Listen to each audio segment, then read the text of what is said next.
திருவள்ளுவரின் வழியில் வாழ்ந்து வாழ்வின் உன்னத நிலையினை அடைய திருக்குறளோடு நாம் என்னும் இந்த நிகழ்விலே இணைந்திருக்கின்ற உங்கள் அனைவருக்கும் முதற்கண் வணக்கம். குறள் எண் 611, அதிகாரம் ஆள்வினை உடைமை.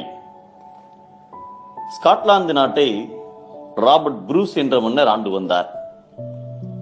அவரை அவரது எதிரிகள் பலமுறை போரிட கடைசியில் தோல்வியடைந்து அவர்களிடமிருந்து தப்பி ஒரு குகையில் வாழ்ந்து வந்தார்.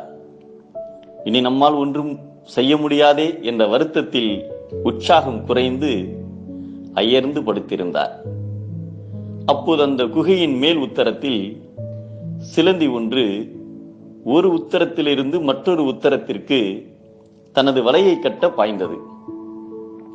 2 உத்தரத்திற்கு இடைவெளி அதிகமாக இருந்ததால் அதை எட்ட முடியாமல் கீழே விழுந்தது. ஆனாலும் தனது முயற்சியில் பின்வாங்காத சிலந்தி மீண்டும் ஒரு முறை மேலேறி முன்போலவே அடுத்த உத்தரத்திற்கு பாய்ந்தது. இந்த முறையும் கீழே விழுந்தது. இப்படியே ஒரு 6 முறை முயற்சி பலனளிக்காமல் கீழே விழுந்ததில் களைப்படைந்து சிலந்தி அப்படியே அசையாமல் கிடந்தது.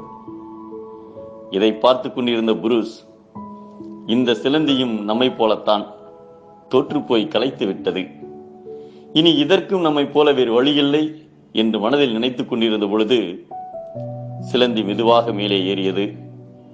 புரூஸ் கண்கொட்டாமல் அதை பார்த்துக் கொண்டிருந்தார். மேலே வந்த சிலந்தி தனது முழு பலத்தோடு உற்சாகமாய் ஒரு உத்தரத்தில் இருந்து மற்றொரு உத்தரத்திற்கு வேகமாய் பாய்ந்தது. தனது விடாமுயற்சியால் அது நினைத்தபடி இலக்கை அடைந்தது. இதை பார்த்த புரூஸ் தனது கவலையை விட்டு சிதறண்டு போன தனது படைகளை திரட்டி மீண்டும் ஊக்கத்தோடு போர் செய்தார். வெற்றி அடைந்தார்.